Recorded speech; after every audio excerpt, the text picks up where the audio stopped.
Hi friends, welcome to our channel. ఈరోజు మన ఛానల్లో హోటల్ స్టైల్లో మిరపకాయ బజ్జీని ఎలా తయారు చేసుకోవాలో చూపించబోతున్నాను. ముందుగా ఒక మిక్సింగ్ బౌల్ తీసుకొని ఇందులో ఒక కప్పు శనగపిండి వేసుకుంటున్నాను. ఇందులోకి ఒక స్పూన్ కారపొడి, కొద్దిగా వాము వేసుకోవాలి. టేస్ట్కి తగ్గ సాల్ట్ వేసుకోవాలి.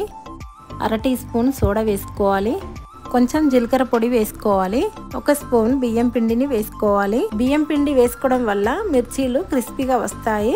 మిర్చీలు కలర్ఫుల్గా రావడానికి కొద్దిగా పసుపుని వేసుకుంటున్నాను.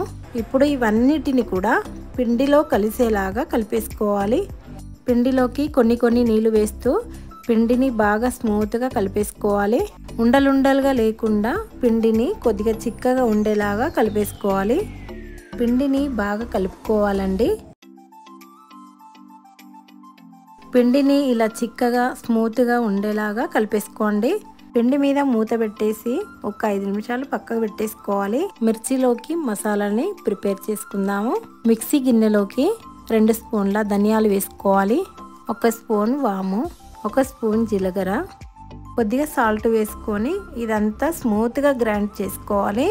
మిర్చీలు చేసుకోవడానికి ఇలాంటి లావుగున్న మిర్చీలనే తీసుకోవాలి. మిర్చిని ఇలా మధ్యలోకి చాకుతో చీల్చుకోవాలి. ఇందులో ఉన్న గింజల్ని స్పూన్తో తీసేసుకోవాలి. ఇక్కడ నేను దాదాపు 20 మిర్చీలు తీసుకున్నాను. అన్నిటిని కూడా ఇలా చీల్చుకొని గింజలను తీసేసుకోవాలి. ముందుగా రెడీ చేసుకున్న మసాలాని ఇలా వీడియోలో చూపించిన విధంగా ఈ మసాలాని మిర్చిలో ఇలా పెట్టేసుకోవాలి. అన్ని మిర్చీలకు కూడా ఇలాగనే మసాలాలు పెట్టేసుకోవాలి. ఇక్కడ నేను 20 మిర్చీలను తీసుకున్నాను. స్టవ్ మీదకి ఒక కడాయి తీసుకొని ఇందులో డీప్ ఫ్రైకి సరిపడా ఆయిల్ వేసుకోవాలి. ఆయిల్ వేడైన తర్వాత ముందుగా రెడీ చేసి పెట్టిన మిర్చీలను ఒక్కొక్కటి పిండిలో ముంచుకుంటూ వేడి ఆయిల్లోకి వేసుకోవాలి. ఈ వీడియోలో చూపించిన విధంగా అన్నిటిని కూడా ఇలాగనే ఆయిల్లోకి వేసేసుకోవాలి. కడాయిలోకి ఎన్ని మిర్చీలు పడతాయో అన్ని వేసుకోండి. ఇలా వేసేసుకున్న తర్వాత మంటని మీడియం ఫ్లేమ్లో పెట్టేసుకొని ఫ్రై చేసుకోవాలి. ఇలా 2 వైపులా కూడా తింపుకుంటూ ఫ్రై చేసుకోవాలి. మంటని మీడియం ఫ్లేమ్లో పెడితేనే మిర్చీలు బాగా లోపలి వరకు ఫ్రై అవుతాయి. ఇలా ఈ గోల్డెన్ కలర్లో బాగా ఫ్రై అయితే సరిపోతుంది.